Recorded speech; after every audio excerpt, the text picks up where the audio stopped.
Have you noticed more food labels saying bioengineered lately? And nobody really explaining what that means? Apples that don't turn brown when you cut them. Chicken that reaches market size in about half the time it used to. Food that looks fresher longer, behaves differently, and comes with more labels than ingredients.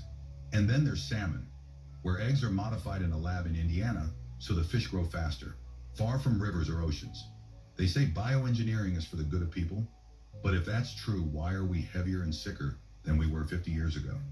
Is that just lifestyle, or is it 100 quiet changes stacked together? Food doesn't change this fast unless something powerful is pushing it.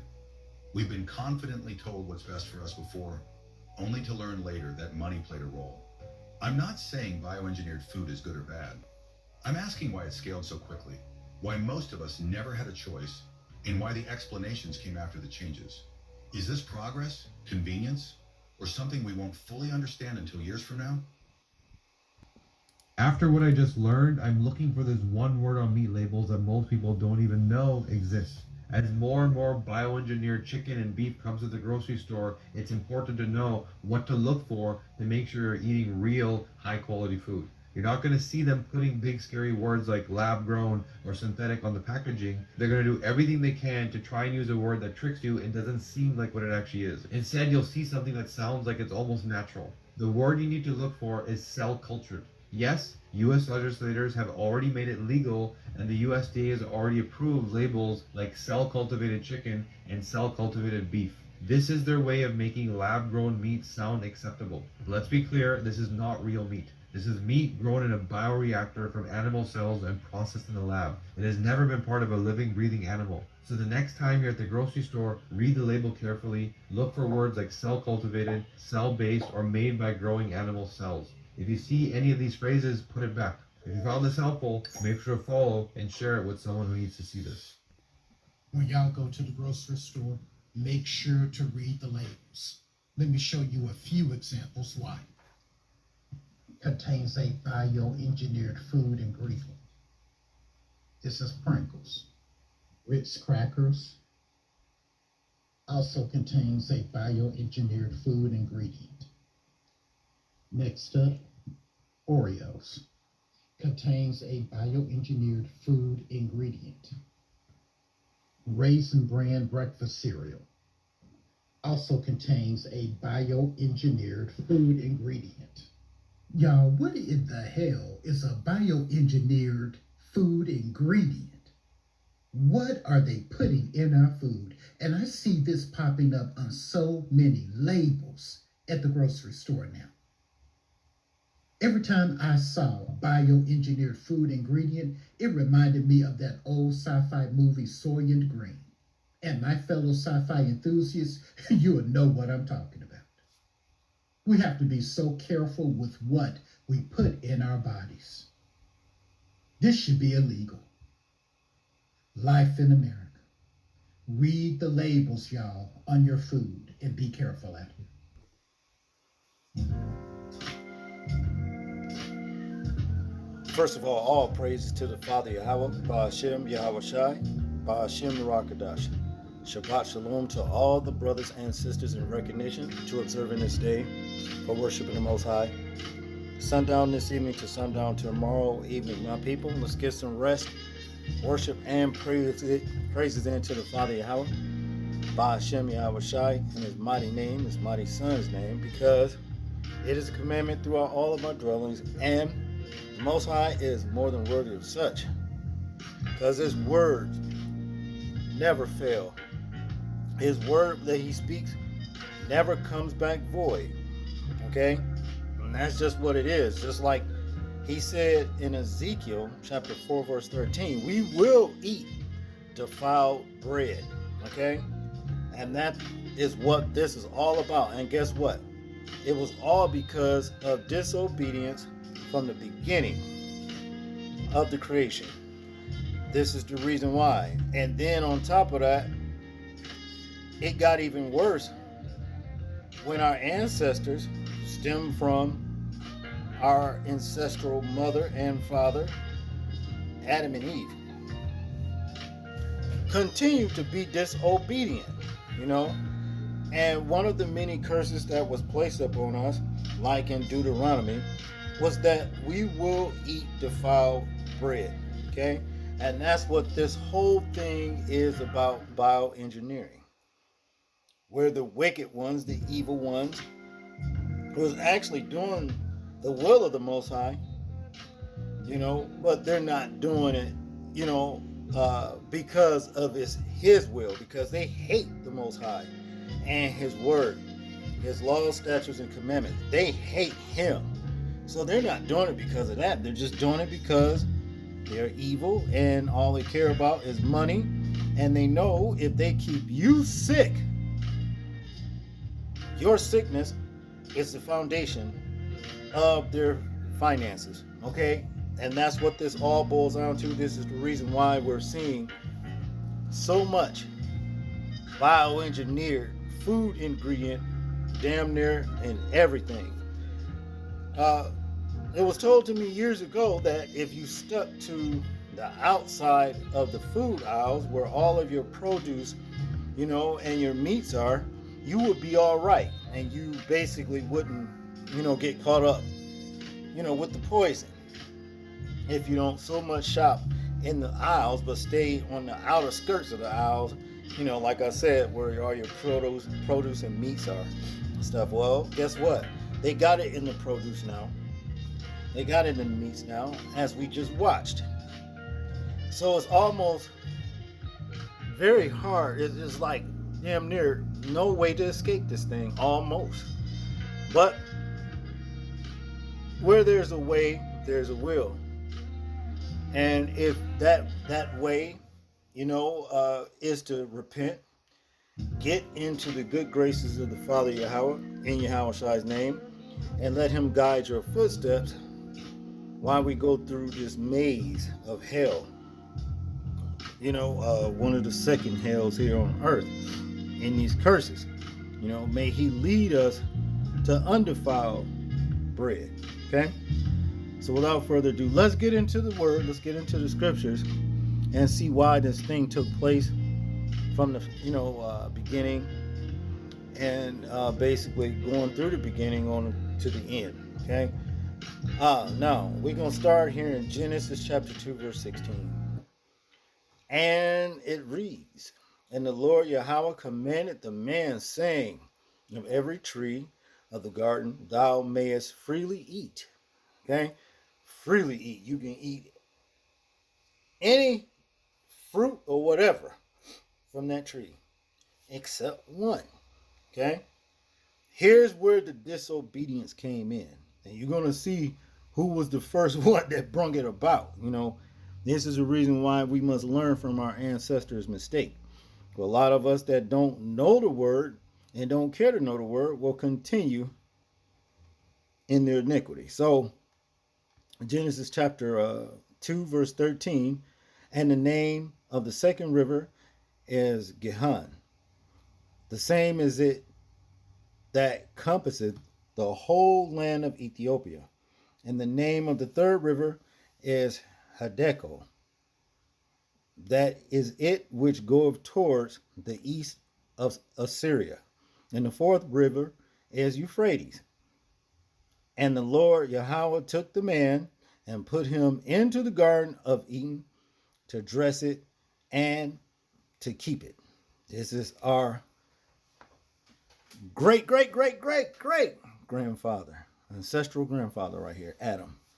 And the Lord Yahweh commanded the man, saying, of every tree of the garden thou mayest freely eat, but of the tree of the knowledge of good and evil thou shalt not eat of it. For in the day that thou eatest thereof, thou shalt surely die. Okay? And the Lord Yahweh said, it is not good that the man should be alone. I will make him a helpmeet for him. A helpmeet is our beautiful ancestral grandmother, Eve. Okay? Which from umbilical cord to umbilical cord is the modern woman that we see today. Just like we, same way as far as Adam go. Okay? Our helpmeet. But a lot of our helpmeets to this day and age, very, very hard headed, as the original one was. Verse 19. And out of the ground the Lord Yahweh formed every beast of the field and every fowl of the air, and brought them unto Adam to see what he would call them. And whatsoever Adam called every living creature, that was the name thereof. Okay. Now let's go over here in Ecclesiasticus. See why I said our ancestral grandmothers, you know what I mean? The original pattern, hard headed. Okay. And so was our ancestral grandfather. He was hard headed, but at the same time, weak for his helpmeet.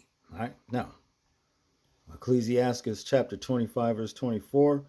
Of the woman came the beginning of sin, and through her we all die. Why? Because she was the first one to defy what the Father told Adam. A certain tree you are not to eat of. And let me tell you this. It says eat and all that old kind of stuff. You know what I'm saying? Well, it gets deeper than that. Okay? It says, of the woman came the beginning of sin. You know? And through her we all die. Now there is a scripture. I don't have time to look for it. It says, of the woman death came through. Okay? Now we know that the Most High, Yahweh, is about life and life eternal.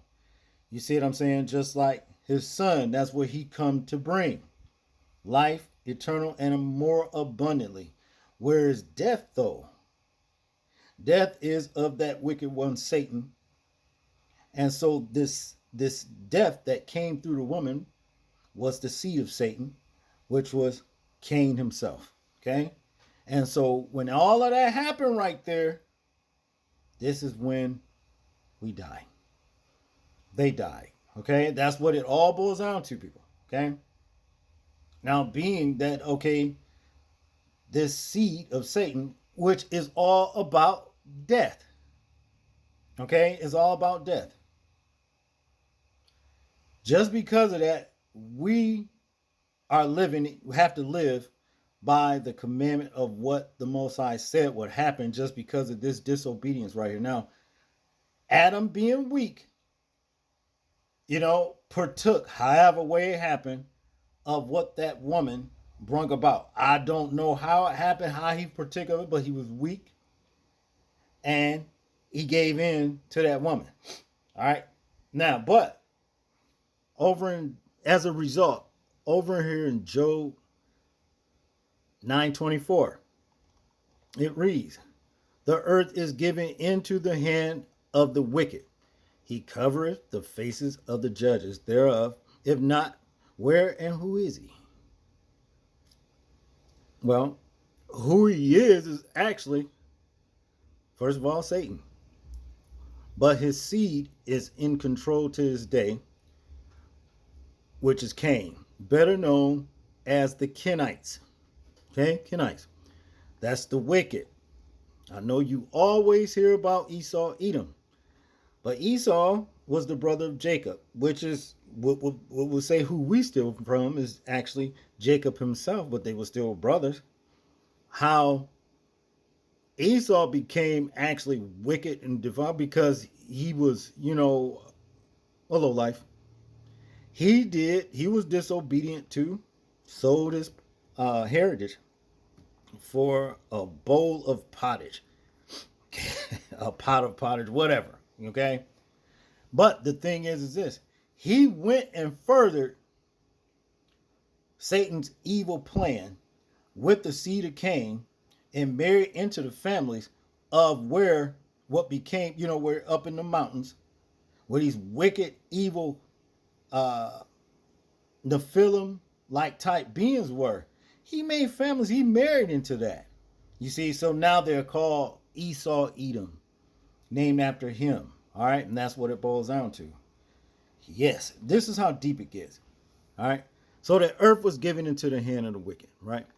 Here in 2 Kings 17, verse 7.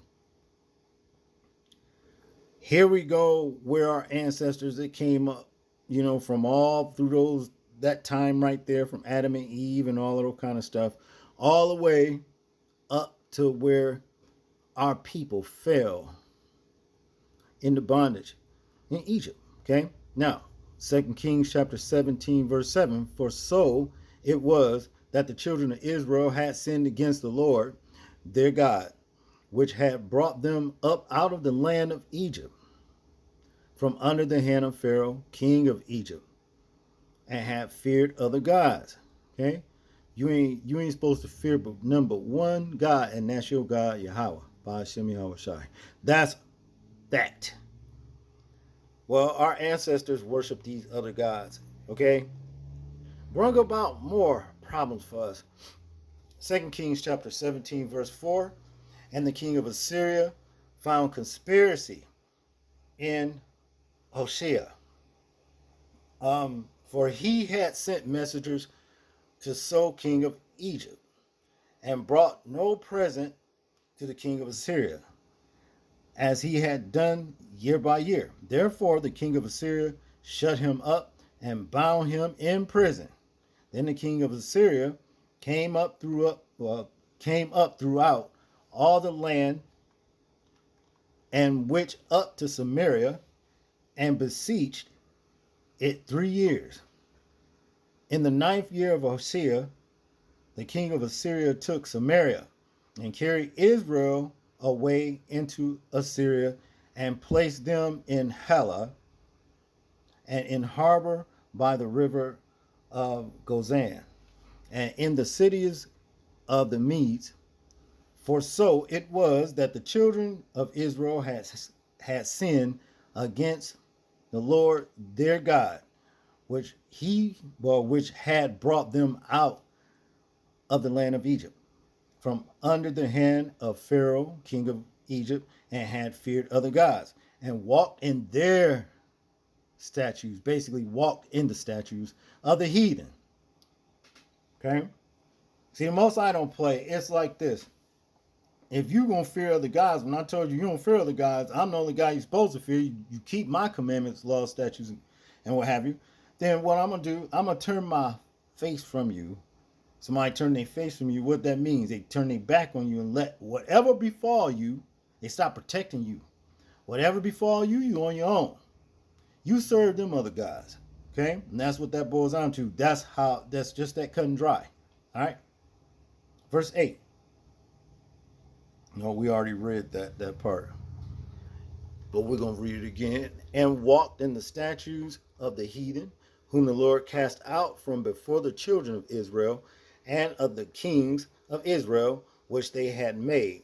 And the children of Israel did secretly those things that were not right against the Lord their God.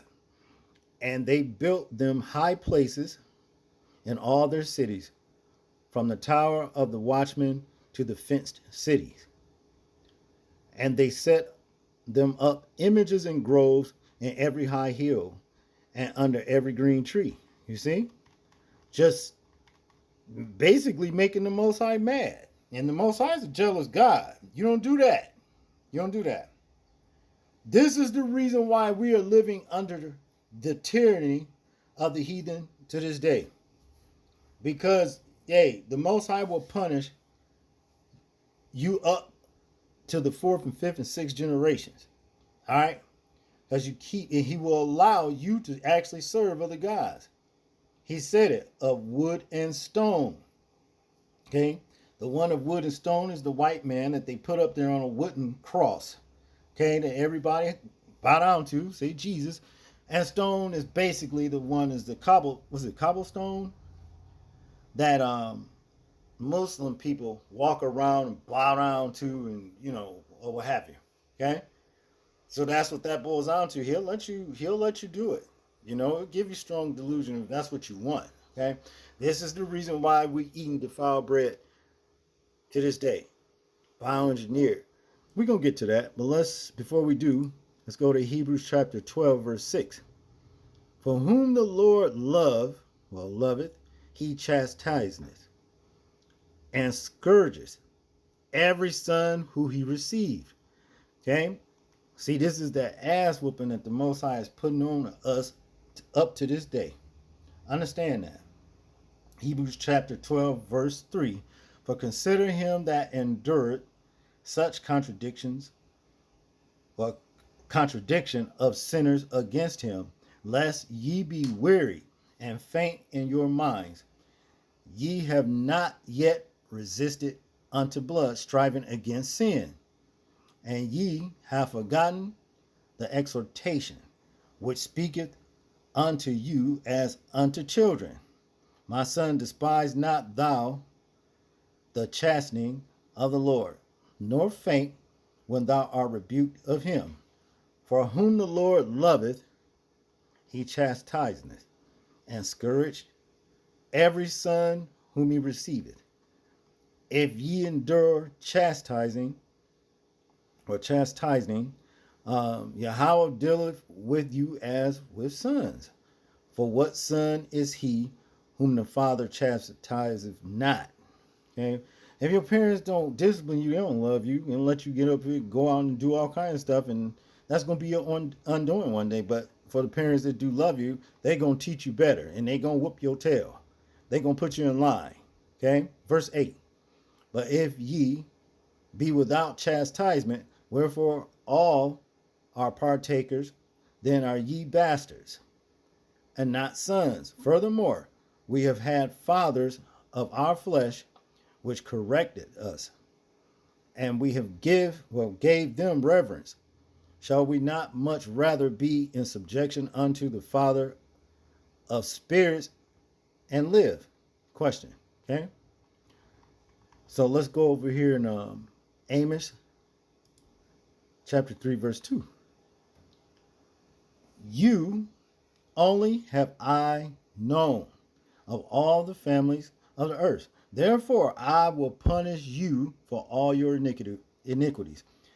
This is the Most High talking to his people, Israel. Okay? We can't go out here and act like the rest of these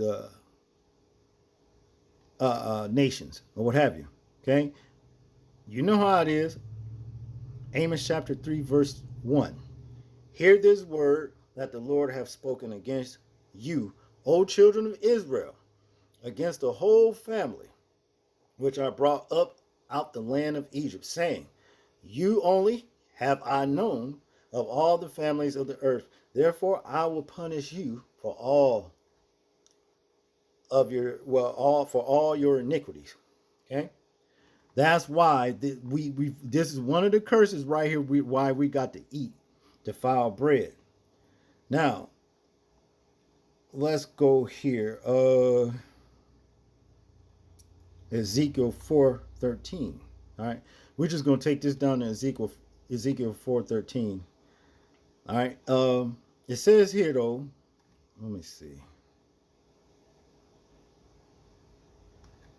This getting into what the Most High made Ezekiel do as a sign for the hard judgment that the children of Israel was going to go under because they defied the Most High's law, statutes, and commandments. And even when he sent prophets for the prophets to speak to them, they shunned everything that they said. Okay? They didn't want to listen. So I'm going to take this at Ezekiel 4:8.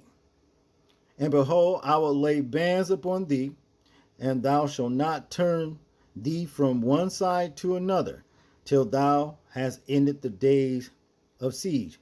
He made Ezekiel, I think, lay on his side or something like that. You know what I mean? Verse 9, take thou also unto thee wheat and barley and beans and lentils and millet and fitches, and put them in one vessel, and make thee bread thereof according to the number of the days that thou shalt lie upon thy side, 390 days. shalt thou eat thereof. And thy meat, which thou shalt eat, shall be by weight, 20 shekels a day.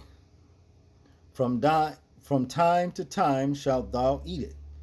Thou shalt drink also water by measure, the sixth part of an hin. From time to time time to time shalt thou drink.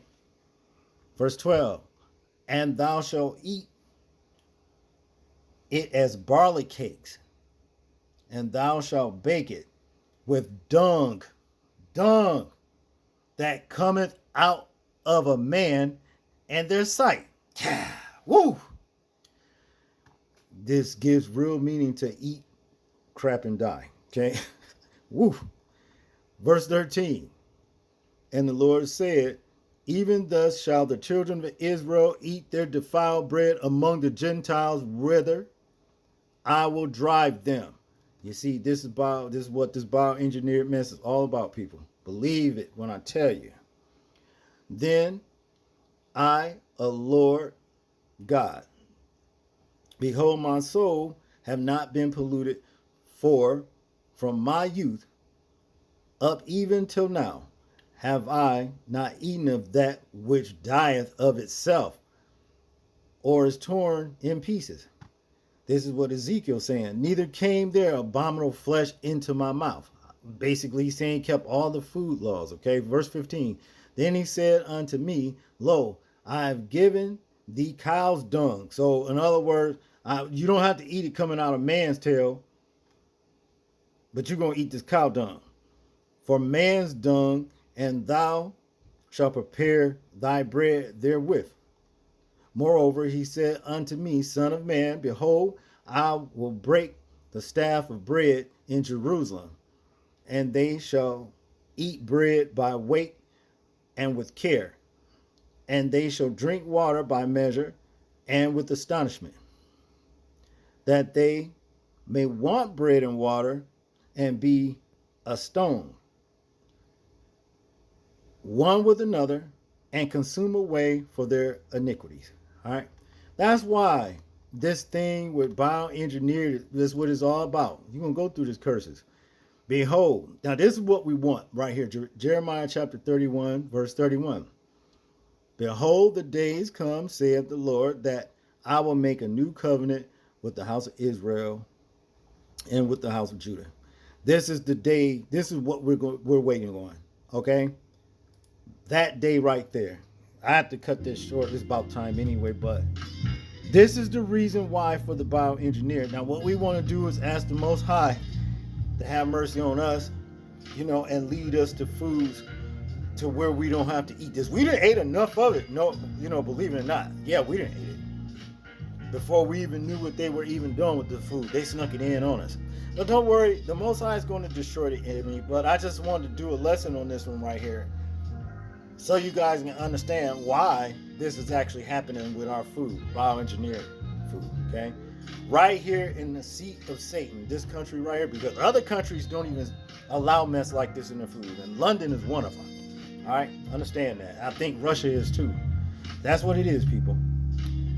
That's all I got on this particular lesson, people. I hope I said something to stimulate your spiritual growth, and I hope you found the lesson edifying. All praise to the Father, Yahweh, Ba'ashem, Yahweh Shai. People, please remember to live your life as though we are being watched. Simply because we are. This is James, and I'm out. Peace.